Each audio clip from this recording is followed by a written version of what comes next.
When we're in school, usually when we're teaching students, we're teaching them through books. We're teaching them through words on a board. So we're using their sense of sight. We're using their sense of hearing. We're using the way that they talk and maybe the things that they touch. But if you can layer that whole learning experience with all those different types of learning, it makes it easier for children to access the information. And an example, children can conceptually understand an apple. They've eaten an apple before, or they're familiar with it because they've seen it a few throughout their life. But when we actually had a chapter where we talked about different fruits and vegetables and the food pyramid. And when I got to that chapter and teaching them about the different food types of foods, the proteins, the grains, the fruits, the vegetables, what I used to love to do was to bring in not only pictures, they can see it, they understand it, but what about when you bring that apple in and you bring it in all the different colors, you cut it, you let them smell it, that's a way to learn about the apple. You let them taste it, that's another way to experience the apple. You let them touch it, and when you can layer those body connections to the object you're teaching, it makes it easier for the child to understand the fullness of that topic. When you're out with your child, you can use the environments to help them learn about the world around them and make decisions in learning and put those together when they're in the classroom. So having them to go out, let's say if we teach them music through dance, teach them multiplication through dance, through music. One of the things that we do is we make sure that they are moving their bodies. You might see this in some younger children with songs like head, shoulder, knees, and toes. How did they learn those body parts? Through a song. How did they know where those body parts were? Because the song had motion. Head, shoulders, knees, and toes. Eyes, ears, mouth, and nose. So they were learning about their body by using their body as the tool for learning. I do love the artistic side of learning. Painting is another way. It teaches them their colors. And as they mature and develop, they start to make those colors into things that we start to recognize out in the world.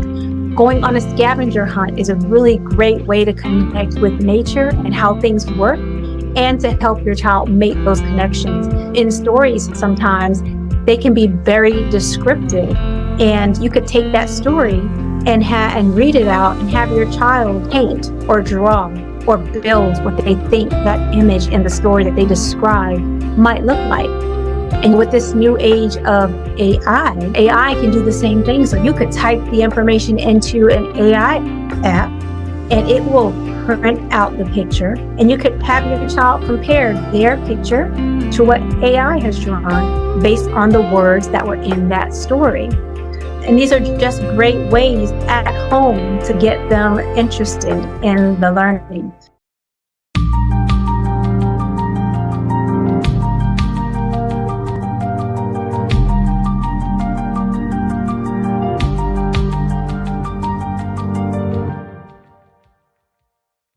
How can we make this practical and use this at home? Okay. I have some ideas, but I bet you, because all of you are such amazing parents, I bet you are already using some of these things at home. When we talked about reading last week, or maybe 2 weeks ago, we talked about some of the things that actually are nature-based learning, that do make sure that their artistic and creativity come shining through: music and movement, mindfulness, and meditation. Tell me in the chat, I'm looking, what are some of the things that you do as parents to help your children make the connections between the things that they are learning and that they learn, the things that they learn and the ways that they learn. So we talked about some of the ways that you can use rhythm, and you start doing this with children when they're very small. I don't know about you. I'm not all that great when it comes to the noise making, but some parents love to get the pots and pans out and let those children sit there and make up their beats on the pots and pans, or to stack those pots and pans and unstack those pots and pans. I talked last week about my nephew who can pretty much take anything apart. He's still working on the part where he puts it all back together, but he can take it apart for you. And that's another way in the nature-based learning to help students make those connections. Like they may not know what this trinket is for, but they know that if they take it out, whatever it is stops working, and they can figure out, and they will figure it out. I do love the artistic side of learning. Painting is another way. It teaches them their colors. And as they mature and develop, they start to make those colors into things that we start to recognize out in the world. Going on a scavenger hunt is a really great way to connect with nature and how things work, and to help your child make those connections. In stories, sometimes they can be very descriptive, and you could take that story and read it out and have your child paint or draw or build what they think that image in the story that they describe might look like. And with this new age of AI can do the same thing. So you could type the information into an AI app and it will print out the picture, and you could have your child compare their picture to what AI has drawn based on the words that were in that story. And these are just great ways at home to get them interested in the learning. With my daughter studying, like I said, the Holocaust, they're very descriptive in some of the reading. And I wonder if she put some of that into AI, what images would come out of it. Or because they do talk about what the camps looked like. They do talk about the clothes that people wore. They even try to describe the smells. What does cinnamon smell like? You actually have cinnamon in your pantry. You probably can just go and have your child smell that smell. Or when they talk about a dog shaking off the water, you could splash them with a little water so that they can feel that. Sometimes when you go into amusement parks, they have what they call the 3D rides for children. So they can get on the ride, and the ride not only takes them up and down, but when there's wind blowing, you have a fan blowing on them so they get to feel the air. If the ride is shaking, their seat is shaking, so they get to feel that. And the ride is actually stationary. They're not moving, but their mind, you can trick the mind into believing this is really happening because the image is so real and the feelings match it, that they can experience the ride in a much safer way, but in a way that lets them fully engage in what's happening in the experience of it. And one big thing that has been talked about a lot is how busy our children's brains are and how much time they need to process information. They're getting so much information in at one time. They need time to pause and figure out what all of this means. That's where mindfulness and meditation comes in. This is an opportunity for us to slow things down for our children, to give them an opportunity to think through the things that they have encountered or experienced in the course of the day, and to allow them to process that information and put it where it needs to go. Sometimes that happens when they're sleeping in their dreams, if they can remember. Most of the time at night when we're sleeping, we're processing information, but you don't have to be asleep to do that. We can actually teach our children calmness. We can teach them to settle in the moment. And so in the moment is a great time to help them learn how to be mindful and how to be meditative. It also helps them to make connections that we talked about before, like the intuitive and the emotional. It helps them to gather their feelings about a certain thing and how to manage what their thoughts are about that. So these are things that we can do at home. And sometimes we can do this through working out. Working out, stretching is a good way to calm a child down in a fun way. Some people like to do yoga. It really just depends. Going for a walk can be relaxing for some, or even a run. My son was very young. We used to go run together.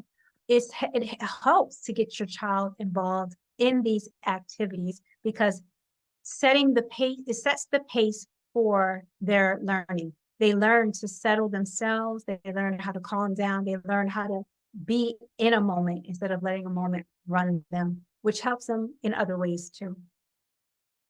So those are some practical ways that we can go through the other senses, the other ways that children learn, and to put those things into practice. The last thing I want to talk about is making sure that to bring home the importance of this, that what do we need to do going forward? This is something that you can actually, share with your child's teacher to help them understand ways that they can make this applicable even in the classroom when it comes to your child.